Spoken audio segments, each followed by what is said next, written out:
नमस्कार, news portal to dream पर आपका स्वागत है। सुप्रीम कोर्ट ने वक्फ संशोधन अधिनियम 2025 को रद्द करने से इनकार कर दिया है, लेकिन सुप्रीम कोर्ट ने वक्फ कानून के कुछ प्रावधानों पर आंशिक संशोधन और एक पर पुनः लगाने का निर्णय सुनाया है।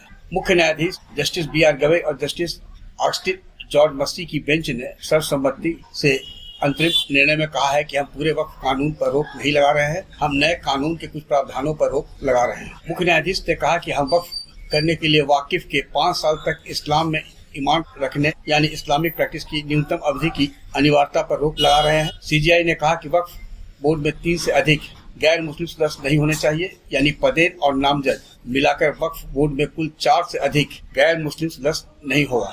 दुर्लभम स्थिति में कोर्ट ने अधिनियम के उस प्रावधान पर भी रोक लगाई है जिसमें जिला कलेक्टर को यह निर्धारित करने का अधिकार दिया गया था कि क्या वक्फ के रूप में घोषित संपत्ति कहीं सरकारी संपत्ति है और इसके परिणाम स्वरूप इस प्रॉपर्टी की स्थिति पर आदेश जारी करेगा। मुख्य न्यायाधीश जस्टिस गवई ने कहा कि सिर्फ रेयरेस्ट ऑफ रेयर यानी दुर्लभतम स्थिति में ही समय कानून पर रोक का आदेश दिया जा सकता है। मुख्य न्यायाधीश की पीठ ने कहा कि पूर्ण धारणा हमेशा विधायिका से पारित कानून की संवैधानिकता के पक्ष में होती है। न्यायालय का हस्तक्षेप केवल दुर्लभतम मामलों में ही किया जा सकता है। पीठ ने कहा कि हमने कानून के सभी प्रावधानों को देखा है और बहस सुनी थी कि क्या पूरे संशोधन अधिनियम पर रोक लगाई जाए या नहीं। मुख्य न्यायाधीश के नेतृत्व में गठित पीठ के निर्णय को मुस्लिम पक्षकारों ने भी सराहा है। कानून के समर्थक हस्तक्षेप याचिकाकर्ताओं ने भी संतोषजनक बताया है। सुप्रीम कोर्ट पहुंचे कांग्रेस नेता और शायर इमरान प्रताप गढ़ी ने कहा कि अंतिम निर्णय बहुत राहत देने वाला है, वक्फ की संपत्तियों पर अब कोई खतरा नहीं है। वहीं इस संशोधित कानून के समर्थक अश्वनी उपाध्याय और वरुण ठाकुर ने कहा कि पूरा कानून लागू है। 3 प्रावधानों में 2 को